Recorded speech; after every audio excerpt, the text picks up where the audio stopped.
Class 7 math chapter 1 exercise first question है following number line shows the temperature in the degree Celsius at the different place on a particular day। किसी particular day में different आपके place के temperature दिए गए हैं। इसमें first है Lahaul Spiti, Srinagar, Shimla, OT and Bangalore. Number line पर रिप्रेजेंट है। फर्स्ट क्वेश्चन है observe this number line and right the temperature of the place market it. तो फर्स्ट मार्क जो किया गया है यहाँ आपका 0 है, 0 से इस साइड जाएंगे तो 1 2 3 4 5 -5 है और फिर 5 का उधर भी यूनिट गिवन है। इसमें रिप्रेजेंट करना है तो जैसे लाहौल स्पीति का, तो लाहौल स्पीति का जो नंबर है टेम्परेचर है वो गिवन है तो -5 -6 -7 -8। वैसे ही श्रीनगर का है 0 -1 -2, शिमला का है 5, यहाँ 10 है सेकंड यूनिट और फिर ओटी का है उससे 4th डिजिट उस साइड तो हो जाएगा आपका 11 12 13 और 14 डिग्री सेल्सियस। वैसे ही बेंगलोर का है तो 20 यहाँ है 21 22 degree Celsius. First question. Second है what is the temperature difference between the hottest and the coldest place among the above. ऊपर जो दिया गया है उसमें आपको डिफरेंस निकालना है हॉटेस्ट और कोल्डेस्ट में। तो हॉटेस्ट कितना है, यहाँ जो टेबल बना है उसमें देखिए 22 डिग्री सेल्सियस और फिर है लाहौल स्पीति का -8 डिग्री सेल्सियस। दोनों का डिफरेंस निकालेंगे तो कितना आएगा 30 डिग्री सेल्सियस। फिर थर्ड क्वेश्चन है what is the temperature difference between Lahaul Spiti and Srinagar. Lahaul Spiti का टेम्परेचर है -2 डिग्री सेल्सियस और श्रीनगर का टेम्परेचर है -2 डिग्री सेल्सियस और लाहौल स्पीति का टेम्परेचर है -8 डिग्री सेल्सियस। डिफरेंस निकालेंगे तो -2 degree Celsius -8 degree Celsius. Bracket disclose होगा तो पॉजिटिव, तो -2 + 8 degree Celsius is equal to 6 degree Celsius. Fourth question है D can we say temperature of Srinagar and Shimla taken together is less than the temperature of a Shimla। First question है। Second है it is also less than the temperature of Srinagar। क्या आप कह सकते हैं कि श्रीनगर और शिमला दोनों के टेम्परेचर को मिला देते हैं is less than the temperature of Shimla, तो वो शिमला से लेस देन होगा। तो टेम्परेचर ऑफ श्रीनगर और शिमला दोनों को ऐड करेंगे तो 5 डिग्री सेल्सियस और -2 डिग्री सेल्सियस कितना हो जाएगा आपका 3 डिग्री सेल्सियस और शिमला का टेम्परेचर है 5 degree Celsius. Therefore 3 degree Celsius is less than to 5 degree Celsius. तो ये हो जाएगा आपका यस। सेकंड क्वेश्चन है इसी में it is also the less than the temperature of Srinagar. Srinagar का टेम्परेचर है -2 डिग्री सेल्सियस और जो दोनों श्रीनगर और शिमला को मिलाए हैं तो कितना आया है 3 डिग्री सेल्सियस आया है। तो 3 degree Celsius is greater than 2 degree Celsius, so it is not less than of a Srinagar. Second question है इन ए क्यूज में positive marks are given to a correct answer and negative marks are given to incorrect answer. Positive marks मिलता है correct answer के लिए और negative मिलता है incorrect के लिए। If Jacks score in the 5 successive round, Jacks को 5 सक्सेसिव राउंड हुआ उसमें जो ऑब्टेन किए नंबर हुआ है 25 5 -5 -10 15 और 10। What was his total at the end. तो पूरे जो सेशन एंड हुआ उसमें कितना इसको टोटल मार्क्स मिला, तो जितना सक्सेसिव राउंड में हुआ सबको ऐड कर देंगे। 25 प्लस माइनस आपका सेकंड में मिला है 5 फिर -10 15 और 10 सबको ऐड करेंगे तो आपका आ जाएगा 50 25 और ये दोनों को ऐड करेंगे तो 25 50 हो गया और इन दोनों को ऐड करके सब्सट्रैक्ट कर देंगे तो 35 मार्क्स मिले। 35 marks are got by the Jacks in a quiz में उसको 35 मार्क्स मिले। नेक्स्ट है at Srinagar temperature was -5 degree Celsius on Monday को श्रीनगर का टेम्परेचर था -5 degree Celsius and then dropped by 2 degree Celsius और फिर क्या हो गया मंडे को वो ड्रॉप्ड कर गया कितना 2 डिग्री सेल्सियस यानी उससे और कम हो गया। What was the temperature of Srinagar on Tuesday, तो ट्यूसडे को टेम्परेचर क्या होगा। और इसी में नेक्स्ट क्वेश्चन है on Wednesday it is rose Wednesday को रोज मत बढ़ जाता है 4 degree Celsius. What was the also temperature of this day, तो इस डे को, तो मंडे को टेम्परेचर कितना था 5 डिग्री सेल्सियस, टेम्परेचर ड्रॉप हुआ -2 डिग्री सेल्सियस ड्रॉप हुआ, तो यानी ड्रॉप मानी घटा, तो घटा तो नेगेटिव इंटीजर, तो क्या हो गया ट्यूसडे को टेम्परेचर हो गया -7 डिग्री सेल्सियस, और वेडनेसडे को रोज कर गया यानी बढ़ गया, तो जितना था उसमें से ऐड कर देंगे, तो -7 degree Celsius plus 4 degree Celsius कितना हो जाएगा -3 degree Celsius. Thus the temperature of Tuesday and Wednesday -7 degree Celsius and 3 degree Celsius respectively. Next question है 4, a plane is a flying at the height of 5,000 above the sea level. कोई plane है जो सी level से 5,000 metre के ऊपर fly कर रहा है, एंड ए पार्टिकुलर पॉइंट, एक निश्चित पॉइंट से, it is exactly above A submarine, एक पार्टिकुलर पॉइंट से एक सबमरीन यानी पनडुब्बी से ऊपर वो फ्लाइंग कर रहा है, और पनडुब्बी जो है सबमरीन यानी वो वाटर लेवल से 1200 मीटर बिलो है of a sea level. What is the vertical distance between them, तो उन दोनों के बीच में वर्टिकल डिस्टेंस क्या हुआ। यहाँ ध्यान देंगे, डिस्टेंस जब भी निकाला जाता है तो एब्सोल्यूट वैल्यू होता है, डिस्टेंस कभी भी निगेटिव नहीं होता है। तो height of the plane above the sea level कितना है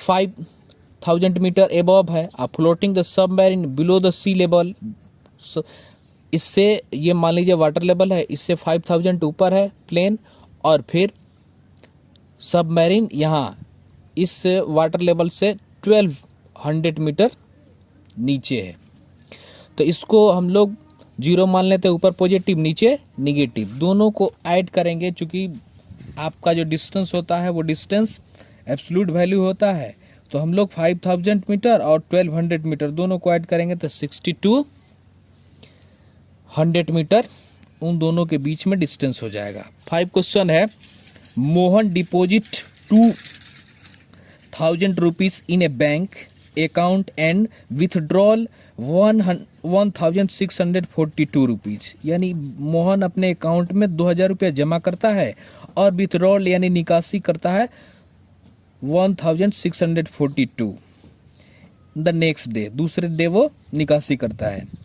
without withdrawal of A amount from the account is represented by A negative, जो विथड्रॉल जो निकासी करता है उसको नेगेटिव इंटीजर से इंडिकेट करते हैं। Then we will you represented at the amount deposit, तो आप डिपॉजिट करेंगे उसको किससे इंडिकेट करेंगे। आगे है next question, find the balance in the Mohan account after the withdrawal, withdrawal के बाद उसका बैलेंस कितना था। तो डिपॉजिट अमाउंट हो जाएगा आपका 2,000 रुपीज, विथड्रॉल हो जाएगा 1,642 रुपीज, बैलेंस हो जाएगा, इसको सब्सट्रैक्ट कर देंगे तो 358, thus the balance is Mohan account after withdrawal is 358। एक और इसमें क्वेश्चन है, then how will you represent the amount deposit, तो डिपॉजिट जो होगा वो किसको इंडिकेट करेगा, तो डिपॉजिट जो इंडिकेट करेगा वो पॉजिटिव इंटीजर को इंडिकेट करेगा। नेक्स्ट है 6, नेक्स्ट है Rita goes 20 kilometre towards east, Rita 20 kilometre east की तरफ जाती है एक पॉइंट से, and to the point B, वो बी पॉइंट पर, from B he moves from 30 kilometre towards west along the same road, उसी रोड पर वो 30 किलोमीटर वेस्ट की तरफ जाती है। If the distance towards east is represented by the positive integer, east को हम लोग पॉजिटिव इंटीजर से इंडिकेट करते हैं, then how will we represented the distance travel towards west, तो वेस्ट को हम लोग किससे इंडिकेट करेंगे, तो नेगेटिव इंटीजर से इंडिकेट करेंगे। Why which integer will you represented her final position form A, अब ए से उसके फाइनल पोजीशन को किससे इंडिकेट करेंगे। According to number line, Rita towards east represented by positive integer, but she moves in opposite direction, ठीक वो अपने विपरीत दिशा में मूव करती है वेस्ट की तरफ, तो इसको हम लोग निगेटिव इंटीजर से इंडिकेट करेंगे। Distance from A to B, यहाँ ए टू बी कितना है 20 kilometre, and B to C, B से सी कितना है 30 किलोमीटर। देयरफॉर ए से सी इन दोनों के बीच का डिस्टेंस हो जाएगा 20 माइनस 30 किलोमीटर। ये भी होगा एब्सोल्यूट वैल्यू होगा कितना -10, तो सी इंडिकेट करेगा -10। -10 ये डिस्टेंस पोजीशन पूछ रहा है इसलिए यहाँ निगेटिव रहेगा। अगर पूरा डिस्टेंस पूछता तो इसका भी एब्सोल्यूट वैल्यू होता और ये पॉजिटिव इंटीजर होता। 7 क्वेश्चन है, जस्टिफाई करना है कि ये मैजिक स्क्वायर है कि नहीं है। तो जस्टिफाई करने के लिए हम इसके इच रो को और इच कॉलम को डायगोनली सबको ऐड करेंगे। ऐड करने के बाद अगर इक्वल आता है तो वो मैजिक स्क्वायर होगा, नहीं तो मैजिक स्क्वायर नहीं होगा। फर्स्ट टाइम हम लोग रो ऐड करेंगे तो ये 5 -1 और -4 ऐड करेंगे दोनों को तो 0, ठीक ऐसे भी इसमें 0 इसमें भी 0। फिर कॉलम बाई एच करेंगे तब भी 0 0 0। लास्ट इसमें डायगोनल ऐड कर रहे हैं तो इसमें ऐड करने के बाद आपका 0 आ रहा है, लेकिन इसको ऐड करने पर -6 आ रहा है। Therefore it is not a magic square, therefore ये मैजिक स्क्वायर नहीं है। इसमें डायगोनली, वर्टिकली और हॉरिजेंटली यानी रो और फिर कॉलम और डायगोनल को ऐड करने के बाद सभी का सम 0 आ रहा है, इसलिए ये मैजिक स्क्वायर आ रहा है। दैट मींस इक्वल आ रहा है। Magic square, it is not a magic square. Next question है 6, verify a minus under bracket -b is equal to a plus b for the following value of the a and b। First question है, यानी verify करना है a के value को represent किया गया है फर्स्ट में 21 से और बी में 28 से। तो गिवन ए का वैल्यू दिया है और बी का वैल्यू यहाँ गिवन है। इसमें आपका एक रिप्लेस करेंगे वैल्यू 21, बी की जगह 18, वैल्यू आएगा ये 21 माइनस 18, ब्रैकेट डिस्क्लोज होगा तो माइनस माइनस प्लस ऐड करेंगे तो 39, ए प्लस बी भी ऐड करेंगे तो 39। Therefore LHS is equal to RHS, hence verified, यानी ये वेरीफाई है। ठीक वैसे भी ये भी वेरीफाई हो जाएगा, ये भी और ये भी क्वेश्चन आपका वेरीफाई हो जाएगा। आगे है use the sign of greater than, less than और equal to in the box to make the statement true. Greater than, equal to और लेस देन सिंबल यूज करके इस स्टेटमेंट को ट्रू करना है। जैसे फर्स्ट क्वेश्चन है -8 प्लस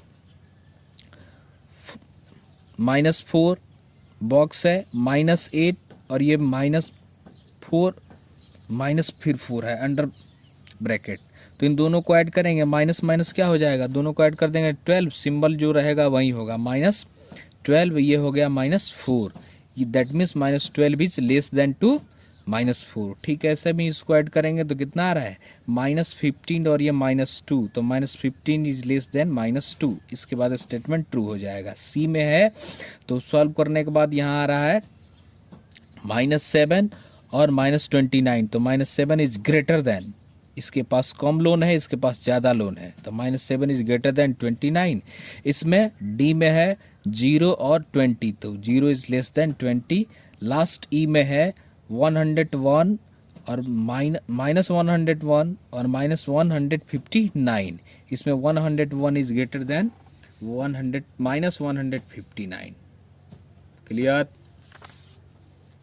आगे है लास्ट क्वेश्चन इसका, ए वाटर टैंक है जो स्टेप इनसाइड इट, एक वाटर टैंक है उसी के अंदर स्टेप बना हुआ है। A monkey is sitting on the top most step, that is first step पर मंकी बैठा हुआ है, सिटिंग किया है। The water level is at the 9th step, और 9th स्टेप पर वाटर लेवल है। फर्स्ट क्वेश्चन है he jumps 3 step down, naughty monkey है, इसका जंपिंग स्टाइल कुछ डिफरेंट टाइप का है। He jumps 3 step down and then jumps back 2 step up. पहले बार में वो 3 स्टेप नीचे की तरफ जाता है, दूसरे बार वो जब जंप करता है तो उसमें 2 स्टेप ऊपर की तरफ जाता है। In how many jumps will he reach the water level, तो कितने जंप में वो नीचे की तरफ चला जाएगा। तो यहाँ एक डायग्राम बना हुआ है, इस डायग्राम से समझ सकते हैं। He jumps 3 step down and jump back two step of following ray indicate to jump of a monkey. First जो स्टेप है, मान लीजिए फर्स्ट स्टेप से 4 स्टेप में आया, जंप किया तो कितना चला 3 नीचे की तरफ आया, लेकिन जैसे ही सेकंड जंप किया तो फिर 4 से वो 2 स्टेप ऊपर की तरफ चला जाएगा, तो 2 पर चला आया। यानी फर्स्ट स्टेप में 4 चला, दो स्टेप में, फिर सेकंड स्टेप में वो 2 ऊपर की तरफ चला गया, तो 2 स्टेप में मात्र कितना चला है 1। क्लियर?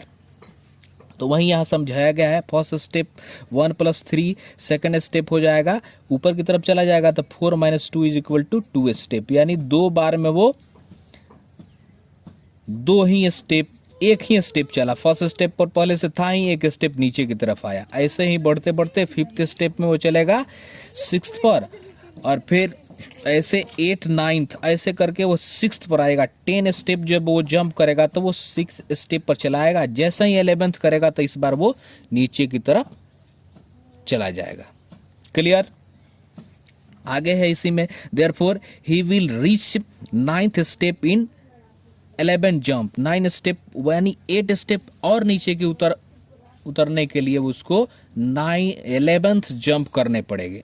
आगे है नेक्स्ट है, after drinking water he wants to go back. वो ड्रिंकिंग करने के बाद ऊपर की तरफ जाना चाहता है। For this he jump 4 step up. First step में वो, फर्स्ट जंप में वो 4 स्टेप ऊपर की तरफ जाता है, and then jump back 2 step down. दूसरे बार में वो 2 स्टेप नीचे की तरफ आ जाता है। In how many jumps will he reach back the top step. तो वो कितने बार में टॉप स्टेप पर चला जाएगा। He jumps 4 step and then jump 2 step following the ray से इंडिकेट किया गया है। फर्स्ट बार यहाँ मान लीजिए 9th स्टेप में वो है, तो फर्स्ट बार में वो जंप करेगा 4, तो कितना चला जाएगा 5 पर। सेकंड बार में फिर जंप करेगा तो 2 स्टेप नीचे की तरफ आएगा तो 7 पर। फिर थर्ड स्टेप जाएगा तो 4, तो 7, और ऐड करेंगे 3 तो यहाँ चला जाएगा आपका 4, ऐड करेंगे तो 3 पर। फिर 3 से जंप करके फिर नीचे की तरफ जाएगा 2, तो 5 पर आएगा। 5 से लास्ट वो जंप करेगा 4 स्टेप ऊपर की तरफ, तो आ जाएगा फर्स्ट स्टेप पर जहां वो सिटिंग था। रे से इंडिकेट किया गया है। आगे है, if the number of the step A move down is represented by negative integer. जो मूव डाउन होता है उसको नेगेटिव इंटीजर से इंडिकेट किया गया है, and the number of the step move up, जो ऊपर की तरफ जाता है उसको पॉजिटिव इंटीजर से। In this move in part 1 and part 2 complete the following. जैसे अब ये कह रहा है कि एक में जो रिप्रेजेंट किया गया है निगेटिव इंटीजर, वो डिनोट कर रहा है मूव डाउन को, और ऊपर की तरफ जा रहा है मूव अप को पॉजिटिव इंटीजर। तो ये फर्स्ट पार्ट में वो 3 स्टेप नीचे की तरफ आया निगेटिव, तो ये पॉजिटिव। ऐसे करते करते ये 9 स्टेप नीचे जाएगा। चूंकि 9 स्टेप नीचे जाना, 8 स्टेप उसको नीचे जाना है। फर्स्ट स्टेप तो वो बैठा ही है, 9th स्टेप पर वाटर लेवल है। तो ऐसे करके फर्स्ट निगेटिव, फिर सेकंड पॉजिटिव, ऐसे करके आपको RHS दिया गया है, LHS को कंप्लीट कर देना है। तो move in A part 1 represented moving in A going down 8 step because negative integer, क्योंकि वो निगेटिव इंटीजर को इंडिकेट कर रहा है। Move up in A part second, ये जो आपका सेकंड पार्ट में इंडिकेट किया गया 4 स्टेप ऊपर की तरफ, तो moves in A part second represented in A going of 8 step because it is a positive integer. वो पॉजिटिव इंटीजर को इंडिकेट कर रहा है, जो ऊपर की तरफ जा रहा है, जो डाउन हो रहा है वो निगेटिव इंटीजर। तो -8 फर्स्ट में है यहाँ, और यहाँ +8 सेकंड पार्ट में है। क्लियर?